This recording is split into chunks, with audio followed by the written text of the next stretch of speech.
Good morning students, मैं नीतू चौधरी स्वागत करती हूँ आपका अपने परिवार स्वाध्याय श्री में। तो कैसे हैं आप सभी? आई होप अच्छे होंगे, स्वस्थ होंगे, घर पर होंगे, अपना और अपने परिवार वालों का ध्यान रख रहे होंगे।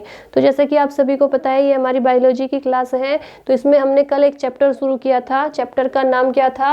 रक्त परिसंचरण तंत्र। कॉपी और पेन लेके बैठेंगे, साथ साथ नोट डाउन करते हुए चलेंगे। क्या था चैप्टर का नाम? रक्त परिसंचरण तंत्र, यानी blood circulatory system. Blood circulatory system, ठीक है। तो एक एक करके इसमें सारी चीज आपको नोट करनी है। एक बार हल्का सा रिवीजन कर लेंगे। मैंने आपको क्या बताया था कल कि क्या होता है ब्लड सर्कुलेटरी सिस्टम, यानी जैसे मैंने एग्जाम्पल के तौर पे बताया था कि जैसे हम कोई बिजनेस करते हैं तो क्या करते हैं, सामान को इधर से उधर ले जाने का काम करते हैं, ट्रांसपोर्टेशन का काम करते हैं, ठीक है। तो उसी तरह से जो ब्लड होता है वो हमारे शरीर में क्या करता है, सर्कुलेट होता रहता है, घूमता रहता है पूरे शरीर में, इधर से उधर घूमने का, सर्कुलेट होने का काम करता है, ठीक है। और जहां पर वो क्रिया हो रही होती है उसे क्या बोलते हैं, उस सिस्टम को बोलते हैं सर्कुलेटरी सिस्टम, यानी रक्त परिसंचरण तंत्र। परिसंचरण यानी घूमना, क्या करना, घूमना, इधर से उधर घूमने की जो क्रिया होती है वो क्या कहलाती है, सर्कुलेट करने की जो क्रिया होती है वो क्या कहलाती है, परिसंचरण कहलाती है, ठीक है। ये मैंने आपको पढ़ाया था, बताया था। फिर उसके बाद मैंने आपको ब्लड के बारे में बताया था कि जो ब्लड होता है वो मेल में कितना होता है, फीमेल में कितना होता है, और ब्लड स्टोर कहाँ पर होता है, कहाँ पर होता है, प्लाज्मा में होता है, जिसे क्या बोलते हैं, स्प्लीन, वो सॉरी प्लाज्मा में नहीं, स्प्लीन यानी प्लीहा में होता है, ठीक है। प्लाज्मा तो ब्लड का भाग होता है जो हम आज पढ़ेंगे, ठीक है। तो फिर उसके बाद मैंने आपको बताया था कि मेल में 5.5 लीटर होता है ब्लड और फीमेल में 5 लीटर होता है। उसके बाद मैंने आपको क्या बताया था कि जो ब्लड जो आरबीसी होती है वो मरने के बाद कहाँ पर इकट्ठी हो जाती है, कहाँ पर संग्रहित हो जाती है, तो वो स्प्लीन यानी प्लीहा में इकट्ठी हो जाती है। और प्लीहा को क्या बोला जाता है, हमारा जो ब्लड होता है वो कहाँ पर स्टोर होता है, वो स्प्लीन यानी प्लीहा में स्टोर होता है, और इसीलिए प्लीहा को ब्लड बैंक भी बोला जाता है, ठीक है। इतना हमने कल पढ़ा था। आज हम क्या पढ़ेंगे कि जो ब्लड होता है उसके फंक्शंस क्या होते हैं, उसके कार्य क्या होते हैं। तो हेडिंग क्या डालेंगे, रक्त के कार्य। क्या डालेंगे, रक्त के कार्य, यानी functions of the blood. Functions of the blood. अब रक्त के कार्य क्या क्या होते हैं, सबसे पहले एक एक चीज, एक एक पॉइंट को नोट डाउन करते हुए चलेंगे। तो सबसे पहला कार्य क्या होता है, ताप का नियंत्रण, यानी टेम्परेचर को कंट्रोल करने का कार्य किसका होता है, ब्लड का होता है। सबसे पहले क्या लिखेंगे, ताप नियंत्रण। ताप नियंत्रण यानी टेम्परेचर कंट्रोल, ठीक है। यानी जो ताप नियंत्रण का कार्य होता है वो किसका होता है, वो ब्लड का होता है। जैसे जब व्यक्ति क्या होता है, जीवित अवस्था में है, यानी जब हम जीवित अवस्था में है तो क्या होगा कि ब्लड सर्कुलेट होता रहेगा, घूमता रहेगा, और वो उस समय कैसा होता है, हमारा शरीर गर्म होता है, ठीक है। जब ब्लड घूमता रहता है तो हमारा शरीर किस स्थिति में रहता है, गर्मी की अवस्था में रहता है, गर्म रहता है। जब व्यक्ति की मृत्यु हो जाती है तो उसका शरीर ठंडा पड़ जाता है, बिल्कुल चिल्ड हो जाता है, क्योंकि ब्लड घूमना बंद कर देता है। ब्लड में जो जिस वजह से शरीर में गर्मी उत्पन्न हो रही थी वो बंद हो जाती है। और जब व्यक्ति की मृत्यु होती है, जब ब्लड काम करना बंद कर देता है, सर्कुलेट होना बंद कर देता है, तो व्यक्ति की मृत्यु हो जाती है, और उस समय व्यक्ति का शरीर कैसा हो जाता है, ठंडा हो जाता है, ठीक है। तो एक एक पॉइंट को लिखते हुए चलेंगे, ठीक है। जो सबसे पहला पॉइंट क्या हो गया हमारा कि ताप का नियंत्रण। दूसरा पॉइंट क्या हो जाता है कि जो ब्लड होता है वो भोजन में अवशोषित जो पोषक तत्व होते हैं उन्हें इकट्ठा करके कहाँ तक किस में पहुँचाता है, ऊतकों में पहुँचाता है, यानी टिश्यूज में पहुँचाता है। तो दूसरा पॉइंट क्या लिखेंगे कि रक्त यानी ब्लड क्या करता है, रक्त क्या करता है, भोजन में अवशोषित जो पोषक तत्व होते हैं, जब हम भोजन करते हैं उसमें भोजन को एब्जॉर्ब करके अवशोषित करके उसमें से जो पोषक तत्व निकलते हैं उन्हें कहाँ तक पहुँचाने का काम करता है, टिश्यूज तक यानी ऊतकों तक पहुँचाने का काम करता है। भोजन में अवशोषित पोषक तत्वों को यानी जो हमारे शरीर के लिए फायदेमंद होते हैं, लाभकारी होते हैं, पोषक तत्वों को ऊतकों तक यानी टिश्यूज तक, ऊतकों में वितरित करने का काम यानी वहां तक भेजने का काम, क्या करने का, वितरित करने का कार्य करता है, करने का कार्य करता है। फटाफट से नोट डाउन करते रहिए एक एक पॉइंट को। यानी जो ब्लड है वो क्या करता है, भोजन में से पोषक तत्वों को अब्जॉर्ब करके क्या करता है, उसे ऊतकों तक यानी टिश्यू तक पहुंचाने का काम करता है। ठीक है, नेक्स्ट क्या लिखेंगे, थर्ड पॉइंट क्या लिखेंगे कि जो रक्त होता है वो ऑक्सी हीमोग्लोबिन के रूप में ऊतकों तक ऑक्सीजन ले जाता है। क्या ले जाता है, ऑक्सीजन को टिश्यू तक ले जाता है। जो लंग्स होते हैं, जो फेफड़े होते हैं, वो ऑक्सीजन को एक स्थान पर रख देते हैं, यानी कहाँ पर, जब हम सांस लेते हैं ऑक्सीजन हमारे अंदर जाती है तो वो लंग्स में एक स्थान पर रहती है। उसे फैलाने का, उसे चारों तरफ फैलाने का काम कौन करता है पूरे शरीर में, ब्लड करता है, रक्त करता है। क्योंकि रक्त में क्या होता है, हीमोग्लोबिन होता है। ठीक है, और तो ये क्या करता है, रक्त जो वो ऑक्सीजन है उसे क्या करता है, उसे ऊतकों तक पहुंचाने का कार्य करता है। रक्त ऑक्सी हीमोग्लोबिन के रूप में, रक्त ऑक्सी हीमोग्लोबिन के रूप में क्या करता है, ऑक्सी हीमोग्लोबिन के रूप में ऊतकों तक ऑक्सीजन ले जाने का कार्य करता है। रक्त ऑक्सी हीमोग्लोबिन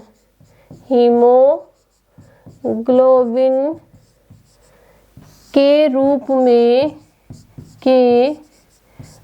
में ऊतकों तक यानी टिश्यू तक ऑक्सीजन यानी O2 ऑक्सीजन ले जाता है, ले जाने का काम करता है, ले जाने का कार्य करता है। फटाफट से नोट डाउन करते रहिए इन्हें। क्या क्या करता है, एक सबसे पहले तो ताप नियंत्रण करता है, टेम्परेचर को कंट्रोल करने का कार्य करता है। दूसरा क्या करता है, रक्त भोजन में जो अवशोषित पदार्थ पोषक तत्व होते हैं, अब पोषक तत्वों को अब्जॉर्ब करके ऊतकों तक पहुंचाने का काम करता है। और रक्त क्या करता है, ऑक्सी हीमोग्लोबिन के रूप में ऊतकों तक ऑक्सीजन पहुंचाने का काम करता है। फटाफट से नोट करेंगे इसे या स्क्रीनशॉट लेंगे। नेक्स्ट पेज ले लेते हैं। चलिए,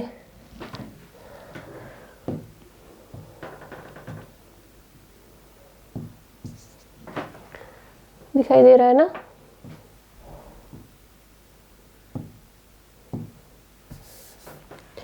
चलिए। तो तीसरा काम क्या होता है ब्लड का, तीसरा कार्य क्या होता है कि जो रक्त होता है वो शरीर के विभिन्न भागों से क्या करता है, वेस्ट पदार्थों का को उत्सर्जन अंगों तक ले जाकर उनका निष्कासन करवाता है। उत्सर्जन अंग कौन से होते हैं? जब हमने उत्सर्जन अंग पढ़ा था तो उसमें मैंने आपको क्या बताया था? वृक्क के बाद किडनी, मूत्राशय, यूरेथ्रा, यूरेटर, ये सारी चीजें, त्वचा, ये सारी चीजें बताई थी ना, मूत्र नलिका। तो ये सारे क्या होते हैं? उत्सर्जी पदार्थ होते हैं। तो ब्लड क्या करता है? रक्त क्या करता है? जो त्याज्य पदार्थ होते हैं, जो बेकार पदार्थ होते हैं, उन्हें उत्सर्जी अंगों तक ले जाने का काम करता है और फिर उन्हें निष्कासन करने का काम करता है, यानी उन्हें बाहर निकलवाने का काम करता है। जो शरीर के लिए त्याज्य पदार्थ होते हैं, बेकार पदार्थ होते हैं, उन्हें उत्सर्जी अंगों तक ले जाकर शरीर से बाहर निकालने का काम करता है। तो लिखेंगे पॉइंट, क्या लिखेंगे? कि रक्त शरीर के विभिन्न भागों से व्यर्थ पदार्थों को उत्सर्जन अंगों तक ले जाकर, क्या लिखेंगे? रक्त शरीर के विभिन्न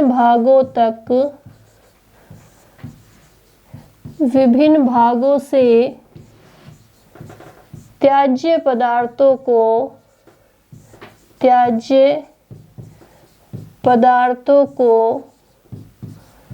उत्सर्जी अंगों तक ले जाकर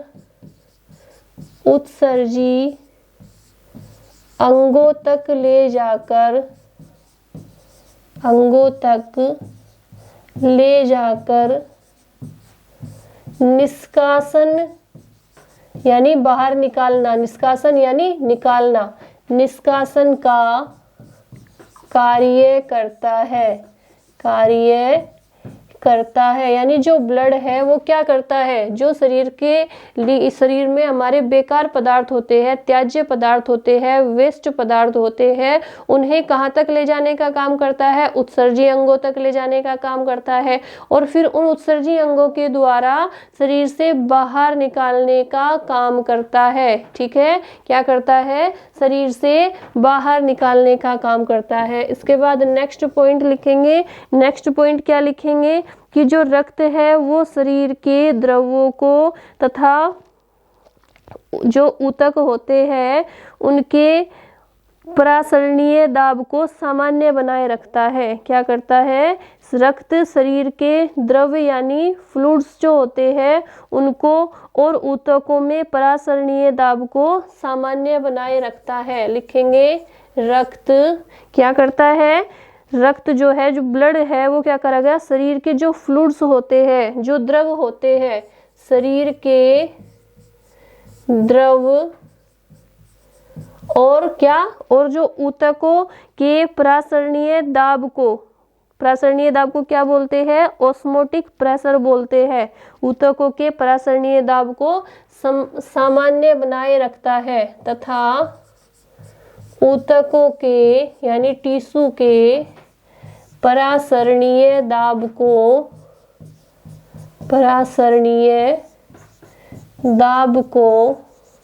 क्या करता है? सामान्य बनाए रखता है। सामान्य बनाए रखता है, सामान्य बनाकर रखता है। ठीक है, इसके बाद नेक्स्ट पॉइंट क्या हो जाता है? जो रक्त होता है वो टूटी फूटी और मृत कोशिकाएं होती है, उन्हें क्या करता है? यकृत और प्लीहा में पहुंचाता है जहां वे नष्ट हो जाती है। ब्लड क्या करता है? जो टूटी फूटी कोशिकाएं होती है या मृत कोशिकाएं होती है उन्हें क्या कहाँ तक पहुंचाता है? प्लीहा में पहुंचाता है, जिससे वो जहाँ पर वो क्या हो जाती है? जाकर नष्ट हो जाती है, खत्म हो जाती है। तो नेक्स्ट पॉइंट क्या लिखेंगे? रक्त टूटी फूटी और मृत कोशिकाओं को यकृत और प्लीहा में पहुंचाता है। रक्त टूटी फूटी और मृत कोशिकाओं को, मृत या मरी हुई डेड को सेल्स, मृत कोशिकाओं को यकृत यानी लीवर, यकृत और प्लीहा यानी स्प्लीन, क्या बोलते हैं इसे? स्प्लीन बोलते हैं। स्प्लीन में क्या करता है? पहुंचाता है जहां पर वे नष्ट हो जाती है, जहां पर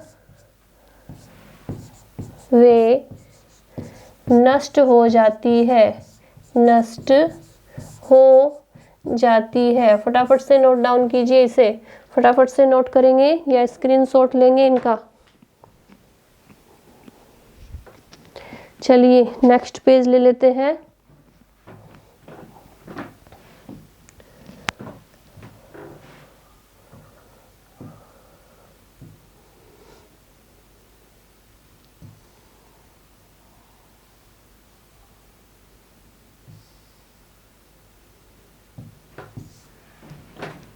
ठीक है,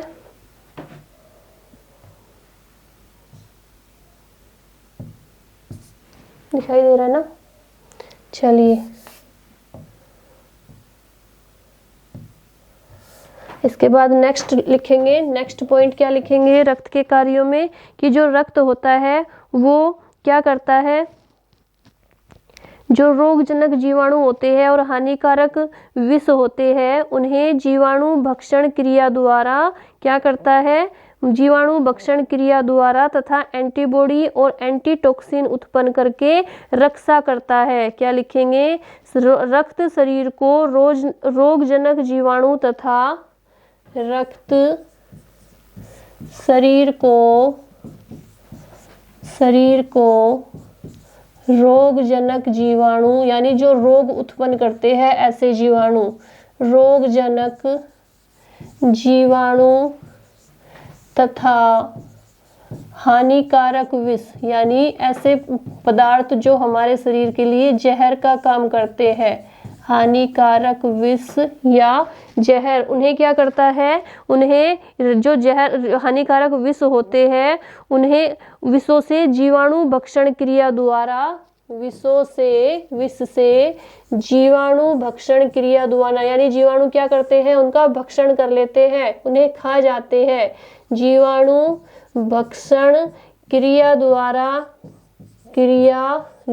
क्या करता है, जीवाणु भक्षण क्रिया के द्वारा क्या करता है तथा एंटीबॉडी और एंटीटॉक्सिन उत्पन्न करके रक्षा करता है। जीवाणु भक्षण क्रिया द्वारा एंटीबॉडी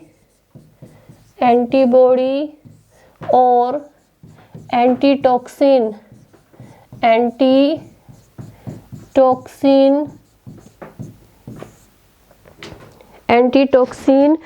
उत्पन्न करके क्या करता है, रक्षा करता है। फटाफट से नोट डाउन कीजिए। जो ब्लड होता है, रक्त होता है, वो शरीर में जितने रोगजनक जीवाणु होते हैं तथा हानिकारक विष होते हैं उन्हें जीवाणु भक्षण क्रिया द्वारा एंटीबॉडी उत्पन्न करके और एंटीटॉक्सिन उत्पन्न करके क्या करता है, शरीर की रक्षा करता है। क्या करेगा, हमारे शरीर की रक्षा करता है। ठीक है, फटाफट से लिखेंगे इस पॉइंट को।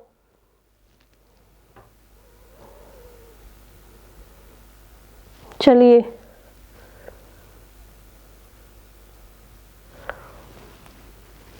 ठीक है, हो गया ये। इसके बाद और क्या रक्त के कार्य होते हैं, इसके बाद नेक्स्ट लिखेंगे उत्सर्जी पदार्थों का मैंने आपको बता ही दिया। गैसों का क्या होता है, गैसों का परिवहन। क्या होता है, गैसों का परिवहन यानी CO2 और O2 परिवहन, O2 और CO2 का परिवहन करता है। यानी जो गैस मैंने क्या बताया, जो O2 ऑक्सीजन होती है वो हमारे शरीर में कहाँ पर जाती है, हमारे लंग्स, हमारे फेफड़े उसे एक स्थान पर जाकर इकट्ठा कर देते हैं, एक स्थान पर जाकर रख देते हैं। लेकिन ऑक्सीजन को पूरे शरीर में फैलाने का काम कौन करता है, रक्त करता है, ब्लड करता है। ठीक है, और ऑक्सीजन को फैलाने का काम और उसे CO2 के रूप में बाहर निकालने का काम काम भी कौन करता है? ब्लड करता है, यानी रक्त करता है। ठीक है, तो इसे फटाफट से नोट डाउन कर लेंगे। जब मलेरिया हो जाता है तो मलेरिया में क्या होता है? हमारा जो स्प्लीन है, हमारा जो प्लीहा है, वो खराब होने लगता है और ब्लड भी हमारा खराब होने लगता है। इसलिए मलेरिया में क्या होता है? पूरे शरीर का जो टेम्परेचर है वो घटने लगता है। जब आपने देखा होगा कि किसी को मलेरिया हो जाता है तो उसमें पूरे शरीर का टेम्परेचर घटने लगेगा,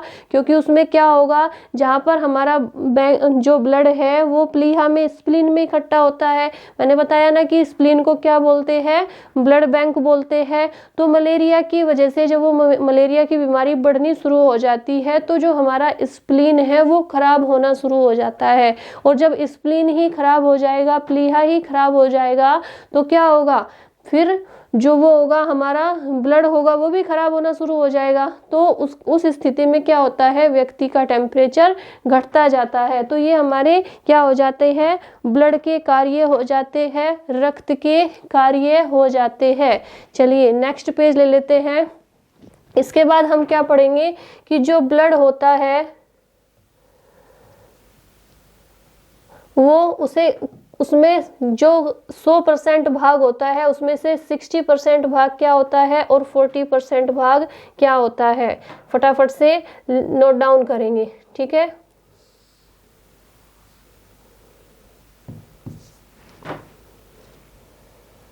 चलिए, तो जो हमारा ब्लड होता है, रक्त होता है, वो दो भागों में डिवाइड होता है। एक जो 60% वाला भाग होता है वो कौन सा होता है? लिक्विड होता है, यानी तरल होता है। कैसा होता है? लिक्विड यानी तरल। और जो 40% सॉरी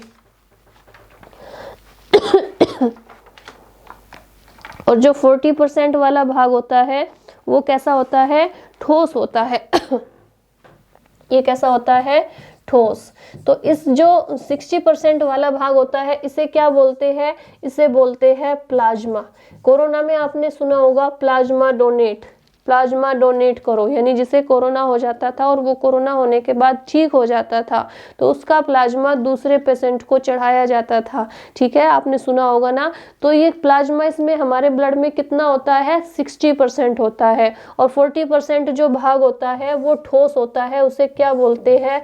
कार्पल्स बोलते हैं। क्या बोलते हैं? कार्पल्स बोलते हैं। और हिंदी में उसे बोलेंगे रुधिराणु। क्या बोलेंगे? रुधिराणु बोलेंगे। और इसे तो प्लाज्मा ही बोलेंगे। ठीक है, इसे हिंदी में और इंग्लिश में दोनों में प्लाज्मा ही बोलेंगे। इसे बोलते हैं कार्पल्स यानी रुधिराणु। अब जो 60% वाला भाग होता है ये कैसा होता है? लिक्विड होता है। जैसे हम क्या करते हैं, जैसे एग्जाम्पल के लिए हम शरबत बनाते हैं ना शरबत, तो उसमें चीनी डालते हैं और पानी, चीनी और पानी मान लीजिए। तो जो चीनी हो गई वो कैसा पदार्थ हो गई? ठोस पदार्थ हो गई। और जो क्या हो गया? पानी हो गया, वो कैसा हो गया? लिक्विड हो गया। तो जो ब्लड होता है, जो रक्त होता है, उसमें 60% भाग तो होता है प्लाज्मा यानी लिक्विड यानी तरल होता है और 40% भाग होता है रुधिराणु यानी ठोस। अब जो प्लाज्मा है इसमें क्या होता है? इसमें पाए जाते हैं नोजेन और प्रोथ्रोम्बिन। ठीक है, ये दोनों क्या करते हैं? फाइब्रोनोजेन और प्रोथ्रोम्बिन ये हमारे ब्लड को गाढ़ा करने का काम करते हैं। क्या करते हैं? रक्त को गाढ़ा करते हैं। रक्त को गाढ़ा करने का काम करते हैं। अगर हमारे ब्लड में से इनमें से किसी एक को निकाल दिया जाए, फाइब्रोनोजेन को या प्रोथ्रोम्बिन को, तो क्या हो जाएगा? हमारे ब्लड का रंग जो होगा वो हल्का पीला हो जाएगा। कैसा हो जाएगा? हल्का पीला हो जाएगा। ठीक है, तो इसमें क्या होते हैं? ब्लड प्लाज्मा वाले भाग में फाइब्रोनोजेन और प्रोथ्रोम्बिन। और जो कार्पल्स होते हैं, जो रुधिराणु होते हैं, उसमें उसमें क्या होते हैं, उसमें पाई जाती है आरबीसी, डब्ल्यूबीसी और प्लेटलेट्स। इनके बारे में भी पढ़ेंगे अच्छे से। इसमें क्या होती है, RBC red blood cells, WBC white blood cells और प्लेटलेट्स। कौन सी, प्लेटलेट्स। आपने सुना होगा कि जब डेंगू हो जाता है तो उसमें क्या गिर जाती है, प्लेटलेट्स गिर जाती है। ठीक है, तो ये कौन से वाले भाग में होती है, ये हमारे ठोस वाले भाग यानी जिसे कार्पल्स या रुधिराणु बोलते हैं उसमें होती है। अगर आपसे पूछा जाए कि जो आरबीसी होती है उनकी संख्या कितनी होती है, आरबीसी की संख्या कितनी होती है, तो हमारी आरबीसी होती है 50 लाख। कितनी होती है आरबीसी की संख्या, 50 लाख होती है। और अगर आपसे पूछा जाए कि इनका जीवन काल कितना होता है, तो इनका जीवन काल होता है 120 दिन, यानी ये 120 दिन के बाद मर जाती है। और मरने के बाद कहाँ पर इकट्ठा होती है, मैंने आपको बताया था स्प्लीन यानी प्लीहा में इकट्ठा होती है, और इसीलिए उसे आरबीसी का कब्रिस्तान बोला जाता है। रेड ब्लड सेल्स क्या होती है, रेड ब्लड सेल्स, ये होती है वाइट ब्लड सेल्स और प्लेटलेट्स। जो वाइट ब्लड सेल्स है उन्हें उनका जो उनकी संख्या कितनी होती है, इनकी संख्या होती है 10,000। कितनी होती है, 10,000 होती है। और अगर इनका जीवन काल पूछा जाए तो इनका जीवन काल होता है 4 दिन। कितना होता है, मात्र 4 दिन का इनका जीवन काल होता है डब्ल्यूबीसी का।